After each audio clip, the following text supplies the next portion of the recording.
여러분, 우리가 하나님 앞에서 이렇게 복을 받았습니다 할 때 그 항목이 부자가 되는 거였습니까? 아니면 좋은 직장에 들어가는 거였습니까?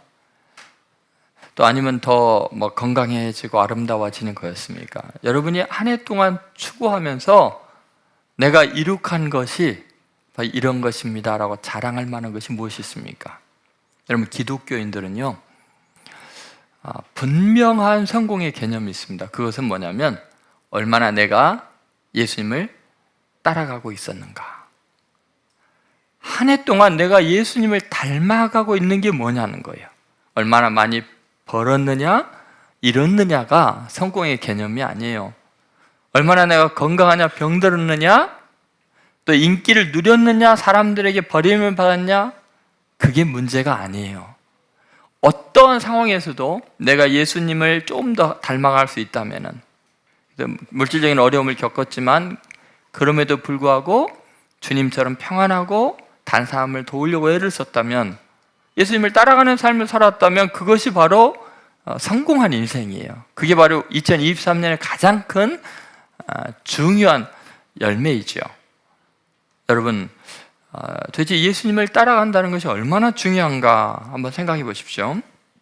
우리가 신앙생활을 한다는 것은 결국은 예수님 닮아가는 겁니다. 예수님 발자취 따라가는 것이 신앙생활이죠. 여러분, 예수님께서 날 따라가시면서 자기를 부인해라, 자기 십자가를 지라, 그리고 나를 따르라고 하시는 것은 우리를 괴롭히려고 하시는 게 아니죠. 우리가 고난당하고 힘들어하고 십자가 지고 그런 거를 좋아하시는 분이 아니세요. 우리는 주님의 소원이 뭔가를 잘 생각해 봐야 돼요. 예수님께서 이 땅에서 가장 위대한 생애를 사셨다면, 전 인류가, 아니 모든 피조물이 다 예수의 앞에 무릎을 꿇고 그분을 경배할 정도로 위대한 삶을 사셨다면, 우리가 그분을 따라가는 삶도 반드시 위대해질 줄로 믿습니다. 그러니까 주님은 우리를 택하고 부르신 이유가 아주 정말 멋진 삶, 위대한 승리하는 삶을 살게 하려고 나를 따르라 그러신 줄로 믿습니다. 로마서 8장 29절에 결국은 우리 인생을 이 땅에 태어나게 하신 궁극적인 하나님의 목적이 나와 있습니다. 그것이 우리의 자아의 완성이에요. 위대한 삶이죠. 같이 한번 읽어보겠습니다. 하나님이 미리 아신 자들로 또한 그 아들의 형상을 본받게 하기 위하여 미리 정하셨으니 이는 그로 많은 형제 중에서 맏아들이 되게 하려 하심이라. 자, 여기 보면 하나님이 우리를 왜 미리 정하시고 구원하셨어요? 목적이 뭐예요? 그 아들의 형상을 뭐예요? 본받게 하기 위하여. 그러니까 여러분, 우리가 지금 한 해 한 해 하나님께로부터 새로운 생명을 부여받은 이유가 뭐냐면 돈 많이 벌려고 하는 게 아니에요. 유명해지는 게 목적이 아니에요. 예수님을 더 닮아가면 그것이 위대한 삶이에요. 여러분 믿습니까? 여러분, 내가 예수님을 닮아간다는 것은 놀랍게 가장 나다워지는 거고, 내가 가장 위대해지는, 하나님께서 내 인생에 주신 궁극적인 목적이라는 것을 깨달아야 돼요. 세상 사람들과 똑같은 방식으로 인생의 가치를 잘못 생각하면 안 돼요. 자, 그렇다면 우리가 이제 그런 거죠. 예수님을 따라간다는 거, 예수님 닮아간다는 것은 어떻게 가능할까? 도대체 어떤 삶을 살아야 될까? 그거에 대해서 오늘 말씀을 나누려고 합니다. 첫 번째는 예수님을 따라간다는 거, 예수님 닮아간다는 것은 예수님의 마음을 품는 겁니다. 한번 따라해 보세요. 예수의 마음을 품으라.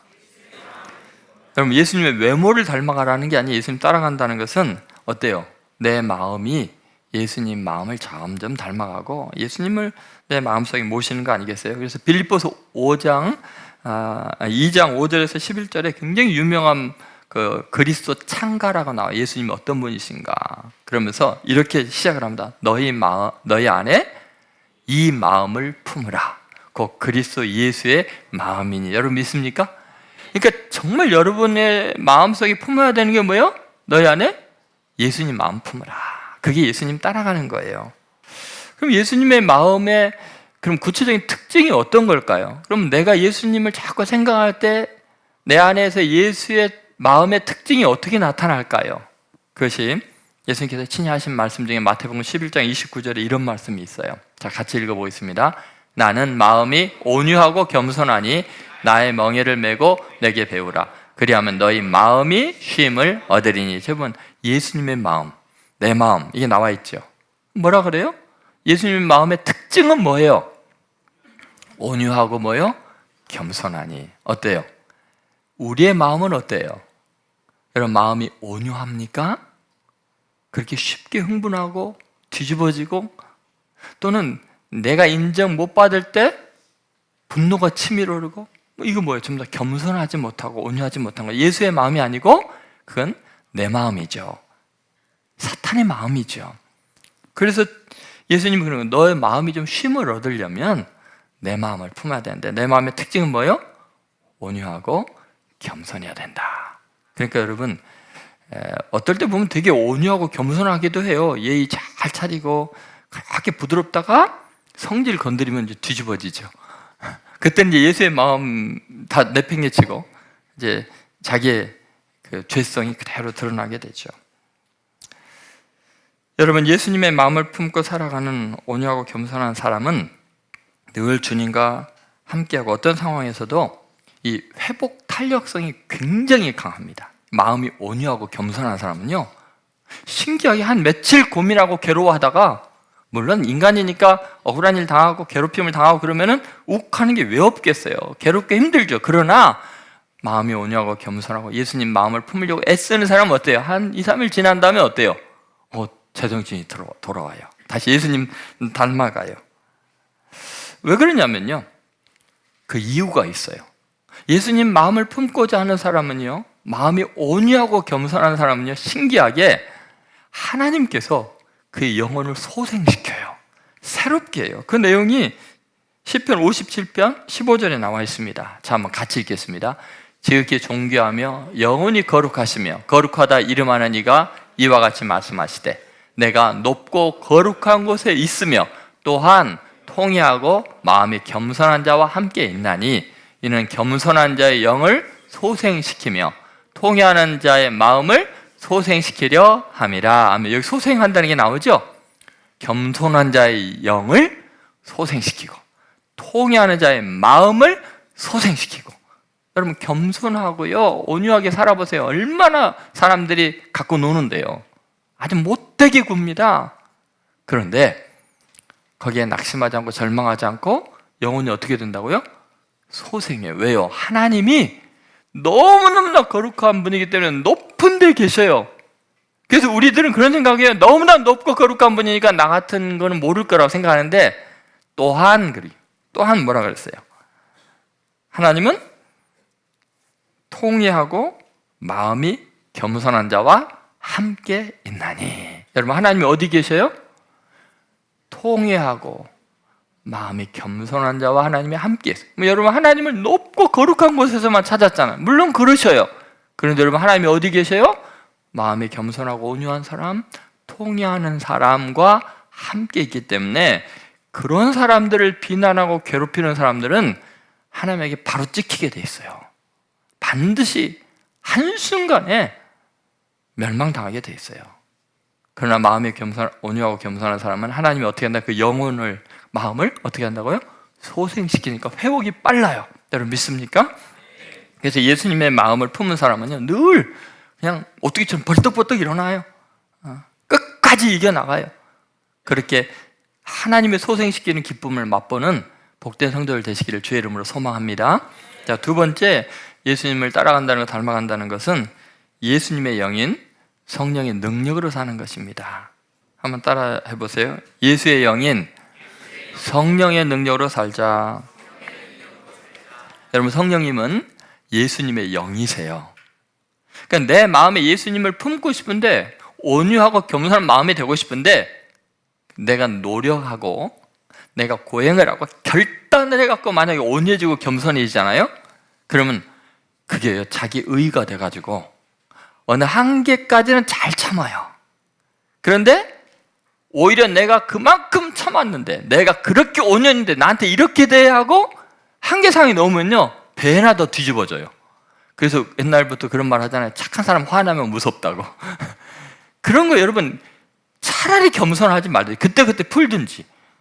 괜히 오냐고 겸손한 척 쌓아두고 자기 의가 가득해갖고 이런 나를 건드려 하고서 더 뒤집어지잖아요. 그래서 여러분 우리가 절제하고 결심하고 노력한 것은 반드시 한계가 있어요. 수위가 있어요. 그 한계 지점을 뛰어넘을 수 있는 능력이 있어야 되거든요. 그것이 바로 성령의 충만함인 거예요. 하나님의 영이 나를 사로잡아야만 되는 거죠. 그래서 예수님께서 부활하신 다음에 제자들에게 처음 하신 말씀이 이거예요. 바람을 숨을 내쉬면서 뭐라 그랬어요? 성령을 받으라. 이게 새 사람인 거예요. 성령을 받아야 되는 거죠.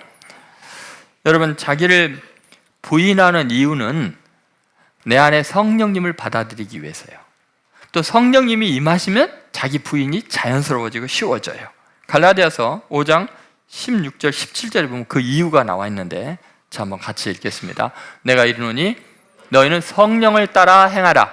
그리하면 육체의 욕심을 이루지 아니하리라. 내가 이르는 육체의 욕심은 성령을 거스르고 성령은 육체를 거스리나니 이 둘이 서로 대적함으로 너희가 원하는 것을 하지 못하게 하려 함이라. 여기 보면 너희가 원하는 것을 하지 못하게 하려고 뭐 하신 거예요? 성령님이 내 안에 들어와 계신 거예요. 만약에 성령님이 내 안에 없으면 내 육체가 원하는 대로 내 성질과 기질이 생겨 먹은 대로 막 살게 되거든요. 그런데 예수님을 믿으면 성령님이 내 안에 오셔요. 그러면 그때부터 육체의 생각들, 그 감정들 이것과 성령님이 싸우기 시작해요. 그래서 내가 성령님 편을 들면 성령으로 충만해지면 육체의 소욕을 내려놓게 돼요. 근데 육체의 소욕이 더 강하면 성령님이 고통 가운데 아파하면서 우리 안에서 함께 고난을 당하실 수밖에 없어요.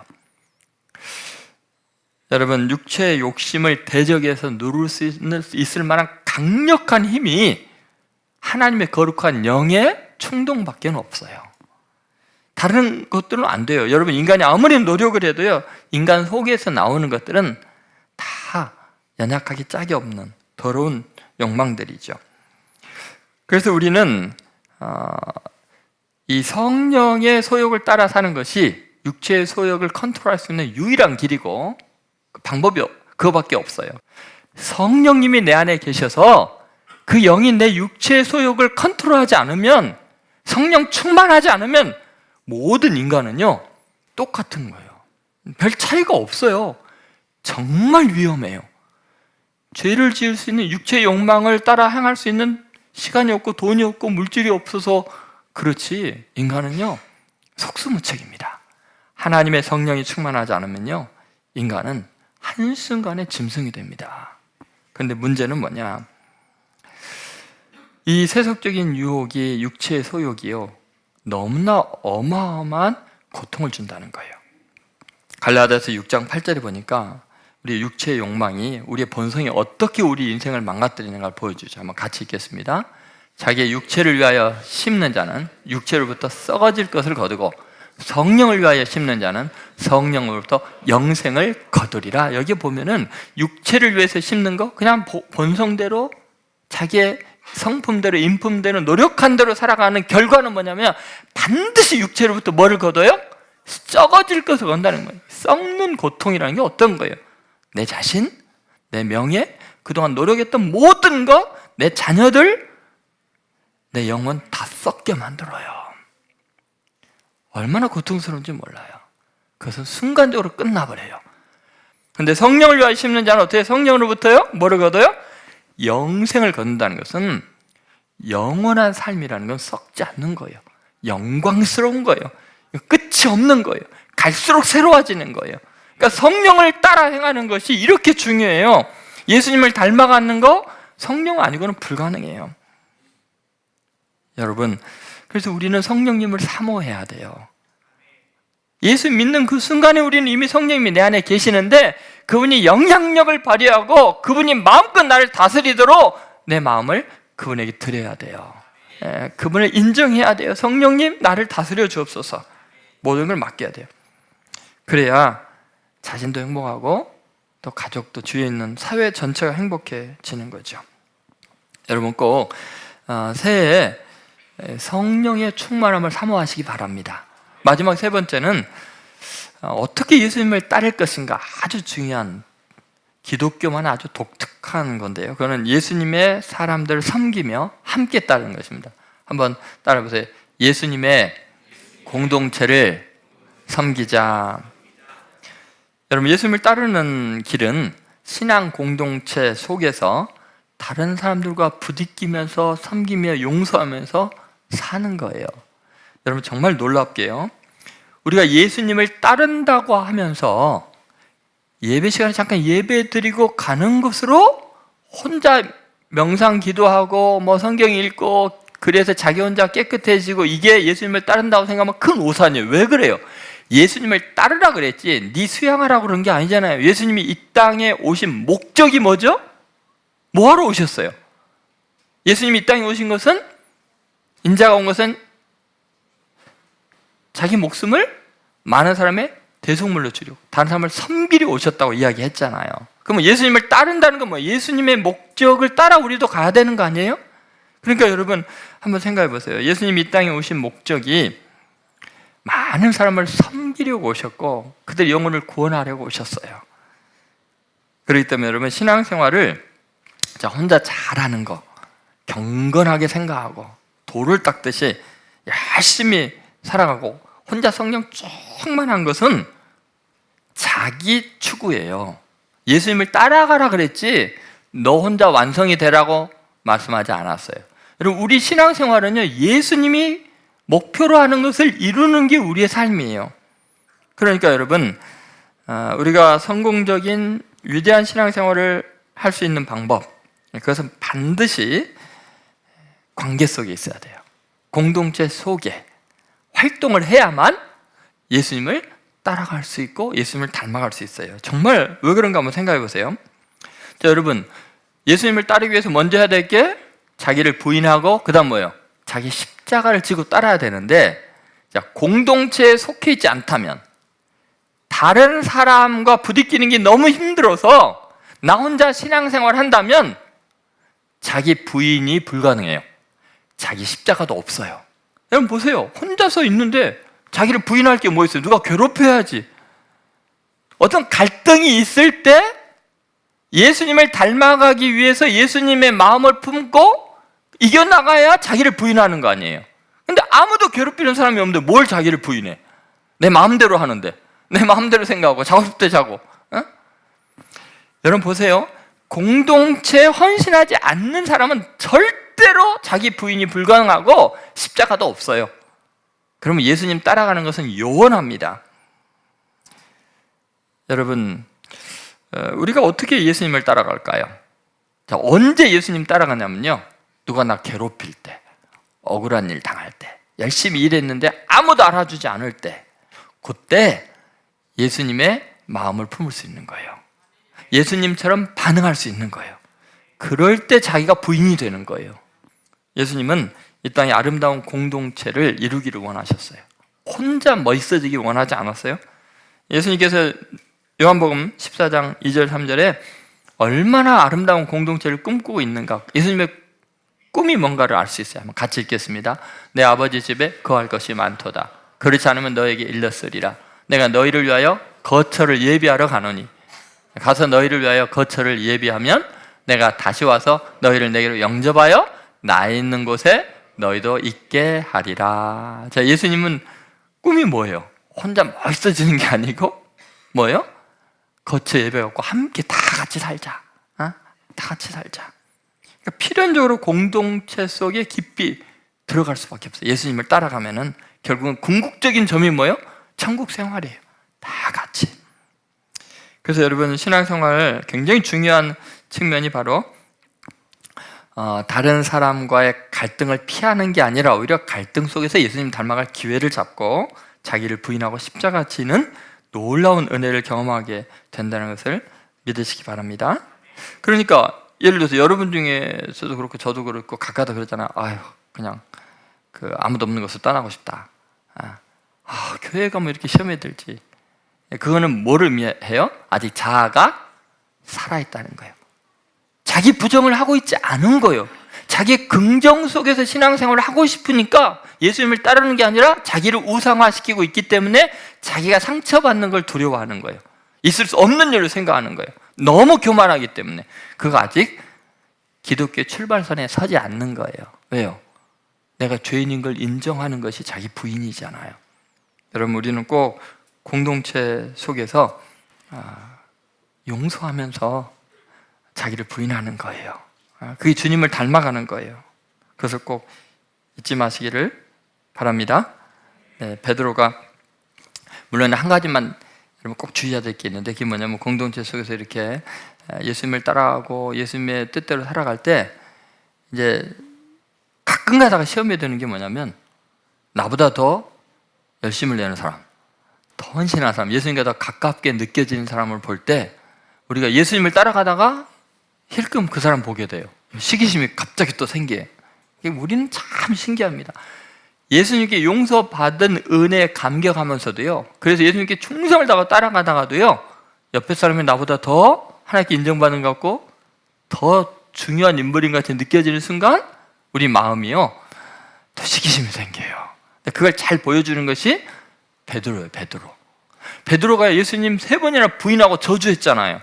근데 예수님이 나타나셔서 너가 나를 사랑하느냐 하고 내 양을 먹이라, 내 양을 치라 하면서 사명까지 주셨잖아요. 그럼 베드로 입장에서는요, 죽어 마땅하고 버림받아야 된 자기를 용서해주고 거기서 그치는 게 아니라 양떼를 치라 먹이라 하면서 사도의 사명까지 주시면요, 이거 얼마나 감격합니까? 그런데 예수님이 그랬어요. 이제 너는 나를 따르라. 예수님을 따라가는데 보니까 예수님의 품에 안겨있던, 예수님께 너무 사랑받는 그 요한이라는 제자가 예수님을 따르는 걸 보고서 베드로가 갑자기 시선이 예수님을 따라가다가 그 요한을 보면서 저 사람은 어떻게 되겠습니까? 라고 물어보죠. 그랬더니 예수님께서 뭐라 그래요? 너에게 무슨 상관이냐? 너는 나를 따르라. 여러분, 우리가 예수님을 따라갈 때 정말 공동체 속에서 중요한 게 뭐냐면요, 다른 사람에 대한 평가 염려하지 마세요. 그 사람에 대해서 신경을 쓰지 마세요. 그 사람이 잘했든 못했든 그거는 하나님과 그 사람의 문제예요. 우리는 다만 용서하고 사랑하고 감싸주는 거예요. 심판하실 이도 하나님이셔요. 복을 주실 분도 하나님이세요. 그 사람은 그 사람의 사명이 있고 나는 나의 사명이 있는 거예요. 그 사람은 그 사람이 하나님께 용서받은 은혜가 있고 나는 나만이 용서받은 은혜가 있는 거예요. 그러니까 우리가 주님을 따를 때는 다른 사람에 대한 판단이나 심판을 완전히 내려놓으세요. 괜히 주님 따라가다가 옆에 있는 사람 보고 못한 사람 보고 정죄하다가 자기 정죄당하고 시간 낭비하고, 잘한 사람 보고 부러워하고 시기하다가 또 넘어지고 자빠지고, 더 이상 그러지 마세요. 너는 나를 따르라고 주님이 말씀하셨어요. 자, 이제 3가지 그동안 우리가 예수님을 따르는 길을 이야기했는데, 첫 번째는 뭐죠? 예수님을 따르는 건 뭐예요? 예수님의 마음을 품는 거죠. 두 번째는요, 예수님의 영이 성령의 능력으로 사는 것이다. 세 번째는요, 예수님의 사람들을 섬기며 함께 따르는 거다. 여러분, 오늘부터 이제 새해를 맞기 전에 내가 정말 신앙생활하는 목적이 무엇인가 다시 한번 점검하시고 예수님 마음으로 사시고 성령 충만하시고 좋은 공동체 속에서 계속 예수님을 닮아가는 복된 성도들 되시기를 주의 이름으로 소망합니다.